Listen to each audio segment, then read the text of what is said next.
Morning साथियों, आज हम बात करेंगे अंतर्राष्ट्रीय राजनीति के अंतर्गत मार्क्सवादी दृष्टिकोण या सिद्धांत, इसके बारे में बात करेंगे।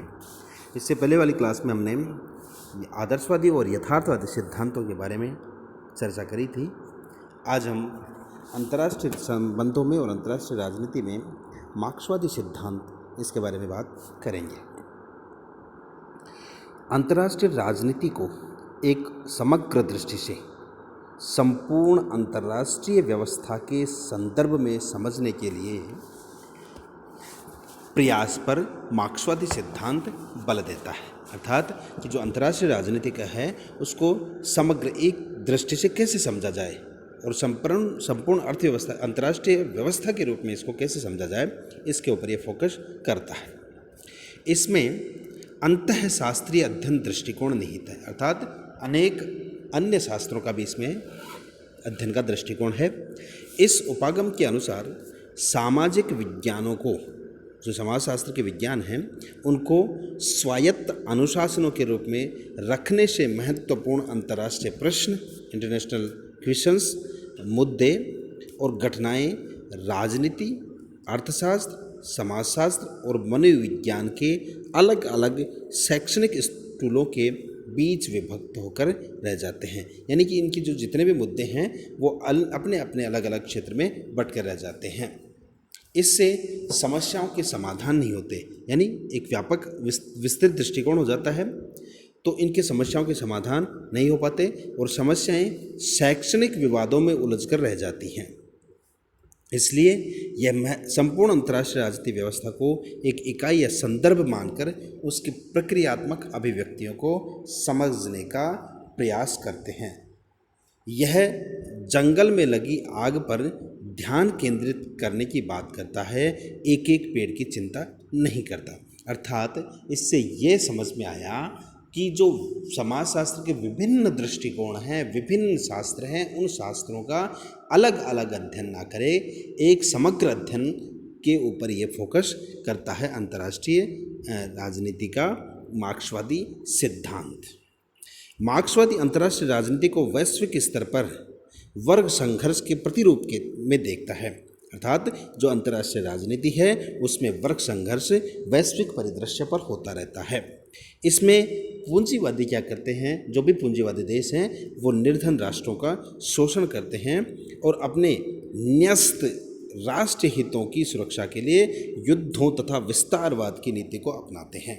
और जो उनके राष्ट्रीय हित निहित है, जो वर्ग संघर्ष करेंगे, जो आपस में कन्फ्लिक्ट पैदा करेंगे, उनमें उनके कुछ न कुछ स्वार्थ निहित होते हैं, राष्ट्रहित निहित होते हैं और इसके कारण वो क्या करते हैं, युद्धों को और विस्तारवाद की नीति को प्रश्रय देते हैं। इस समस्या के समाधान के लिए दुनिया के मजदूर, जिनका कि अपना कोई देश नहीं होता, अर्थात मजदूरों का कोई देश नहीं होता, क्यों?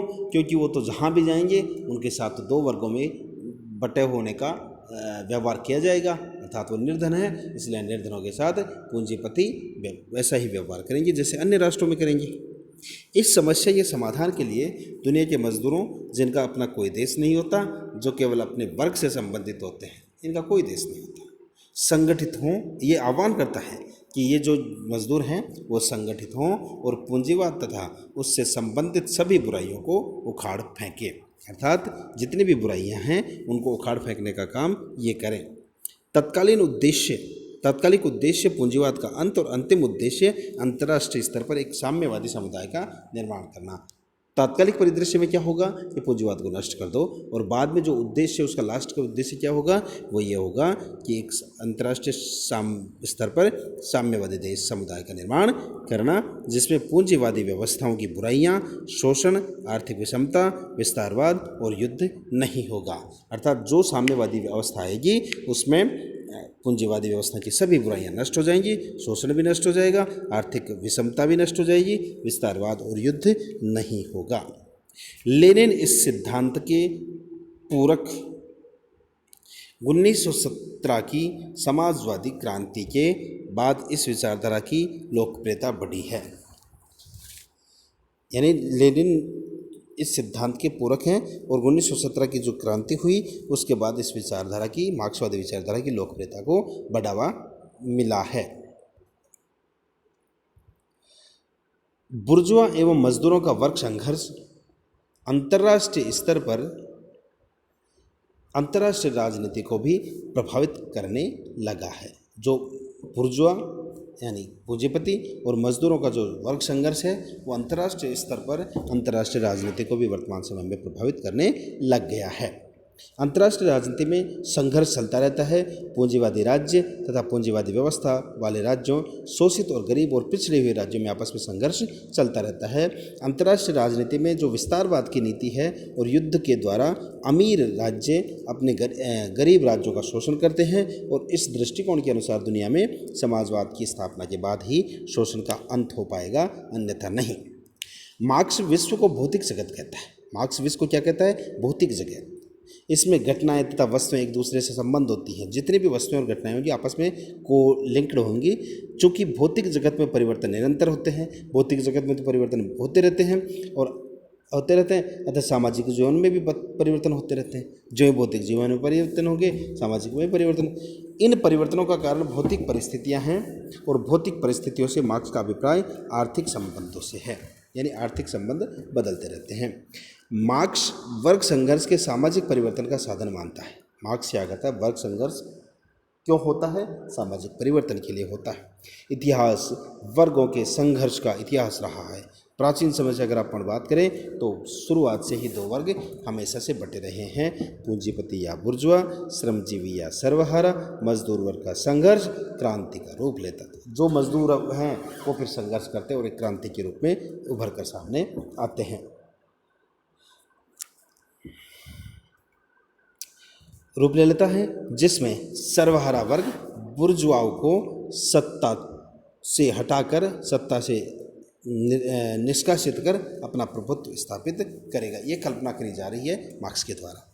मार्क्स कहता है कि अंतर्राष्ट्रीय समाज में अमीर और गरीब, विकसित और विकासशील राज्य में विभाजित होता। अंतर्राष्ट्रीय समाज के अमीर और गरीब, विकसित और अल्प विकसित या विकासशील में बट जाता है। अगला बिंदु है पूंजीवादी देश आपसी कलह और संघर्ष में लगे रहते हैं। जो पैसे वाले देश हैं, जो आर्थिक रूप से सुदृढ़ देश हैं, वो आपसी कलह में संघर्ष में लगे रहते हैं। लेकिन गरीब तथा विकासशील देश, लेकिन वो संघर्ष में उलझे भी विकासशील तथा गरीब देशों पर नियंत्रण स्थापित करे हुए रहते हैं और उन पर नियंत्रण बनाने के लिए वो एकजुट हो जाते हैं। आपस में से उलझे रहेंगे, लेकिन जब उनको गरीब देशों के ऊपर अधिकार करना होगा, नियंत्रण स्थापित करना होगा, तब एकजुट हो जाते हैं। आर्थिक शक्ति की सर्वोपरिता का तर्कसंगत परिणाम आर्थिक शक्ति युक्त वर्ग का प्रभुत्व अवस्था में होना है। वह राजनीतिक शक्ति की पूर्णता का सूचक है। अब ये जो अपन ने बात करी, इनके बाद चार अंतः संबंधित अवधारणाएं हमारे सामने निकल कर आती हैं। वो उनमें से पहली है सर्वहारा अंतर्राष्ट्रीयवाद, यानी सर्वहारा का अंतर्राष्ट्रीयवाद। अर्थात जब वो आह्वान करता है कि दुनिया के मजदूरों एक हो जाओ, तो इससे ये निकल कर आता है कि जो सर्वहारा है उनके सभी राष्ट्र उनके हैं, अर्थात उनका अपना कोई देश या अपना कोई राष्ट्र नहीं है, बल्कि संपूर्ण पृथ्वी उनका राष्ट्र है। अंतर्राष्ट्रीय राजनीति मार्क्सवाद इसी आधार पर देता है जो स्वयं विश्व स्तर पर श्रमिकों की एकजुटता के सिद्धांत पर जोर देता है। यह बुर्जुआ राष्ट्रवाद का विरोध करने एवं अंतर्राष्ट्रीय समाजवाद की स्थापना पर बल देता है। सर्वहारा अंतर्राष्ट्रीयवाद दुनिया के मजदूरों को सामूहिक हित पर जोर देता है। इसके अनुसार मजदूरों का कोई देश नहीं होता। सर्वहारा की मुक्ति के लिए संगठित कार्यवाही की अपेक्षा की जाती है, यानी सभी मिलकर काम करेंगे, कार्रवाई करेंगे। जो ही एक व्यक्ति द्वारा दूसरे व्यक्ति का शोषण होता है, खत्म होता है, तब उसी अनुपात में एक राष्ट्र दूसरे राष्ट्र का शोषण भी खत्म कर देगा। दूसरा बिंदु है कि राष्ट्रीय आत्मनिर्णय का अधिकार, अर्थात प्रत्येक व्यक्ति जो या मजदूर है या और कोई है, उसको आत्मनिर्णय करने का अधिकार होना चाहिए। मार्क्सवादी इस बात पर जोर दिए, उनके अनुसार उपनिवेशवाद समाप्त होना चाहिए और दुनिया के सभी देशों को अपनी राजनीतिक व्यवस्था निर्धारित करने की स्वतंत्रता होनी चाहिए, अर्थात वो किसी के औपनिवेशिक देश बन करके ना रह जाएं, अर्थात वो किसी देश के पराधीन ना रहें। तीसरा बिंदु है शांतिपूर्ण सहअस्तित्व। मार्क्सवादी क्या कहेंगे कि जब सभी राष्ट्र या राज्यों को किसी देश की राजनीतिक, सामाजिक एवं आर्थिक व्यवस्था की आलोचना किए बिना शांतिपूर्ण ढंग से रहना चाहिए। किसी की देश की आलोचना आपस में नहीं करनी चाहिए। अगला बिंदु है साम्राज्यवाद संबंधी मार्क्सवादी अवधारणा। साम्राज्यवाद संबंधी मार्क्सवादी सिद्धांत इस बौद्धिक विश्वास पर आधारित है कि प्रत्येक राजनीतिक घटना आर्थिक तथ्यों का दर्पण मात्र है। जितनी भी घटनाएं होती हैं उनके पीछे आर्थिक कारण ही अंतर्निहित होती है, ये मार्क्सवादी दृष्टिकोण मानता है, जो कि वास्तव में मार्क्सवादी विचारधारा की आधार है। साम्राज्यवाद रूपी जो राजनीतिक घटनाएं होती है वह आर्थिक व्यवस्था की उपज होती है, जिसे ही पूंजीवाद कहा जाता है।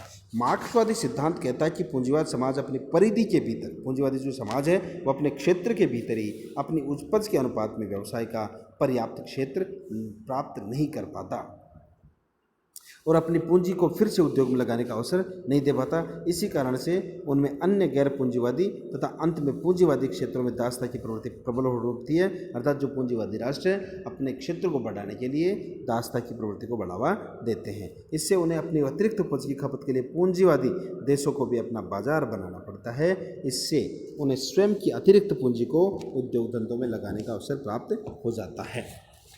लेनिन कहता है कि साम्राज्यवाद पूंजीवाद की उच्चतम विकसित और अंतिम दशा है।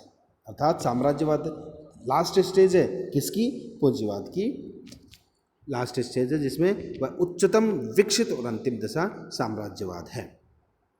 ये कहते हैं, लेनिन कहते हैं कि पूंजीवाद का अधिकाधिक विकास होने पर, ज़्यादा से ज़्यादा अगर पूंजीवाद का विकास हो जाएगा तो क्रम से एक दूसरे के बाद आने वाली तथा कार्य कारण का संबंध रखने वाली 5 दशाओं में से गुजरते हुए पूंजीवाद साम्राज्यवाद का रूप धारण करेगा। क्या कहना चाहता है ये कहते हैं कि पूंजीवाद का अधिकाधिक विकास होने पर, ज़्यादा से ज़्यादा विकास हो जाएगा तो क्रम से जो एक स्थिति होगी वो दूसरी स्थिति आएगी, उसका कारण बनेगी। जो पहले वाली स्थिति है दूसरी स्थिति के लिए कारण बनेगी और 5 दशाओं में से गुजरते हुए पूंजीवाद साम्राज्यवाद का रूप धारण कर लेता है।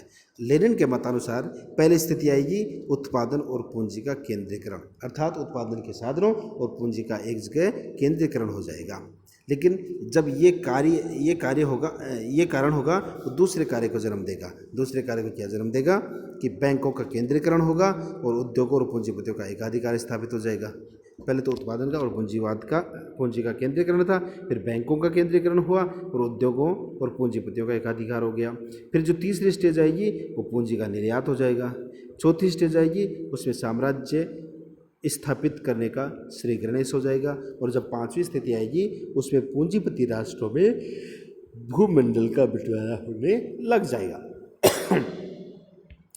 पूंजीवाद का विकास होने पर, जब पूंजीवाद का विकास होगा इसमें केंद्रीकरण की प्रवृत्ति बढ़ेगी।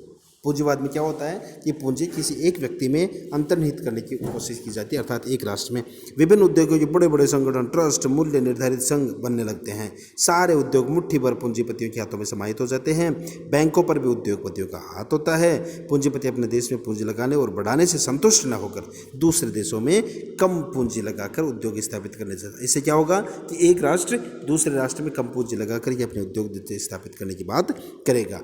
इस प्रकार पूंजीपति न केवल अपने मान का अपितु अपनी पूंजी का भी अन्य देशों से निर्यात करने लग जाते हैं। यानी पूंजीपति क्या करते हैं? दूसरे देशों से संबंध स्थापित कर लेते हैं। इसके परिणाम क्या निकलेंगे?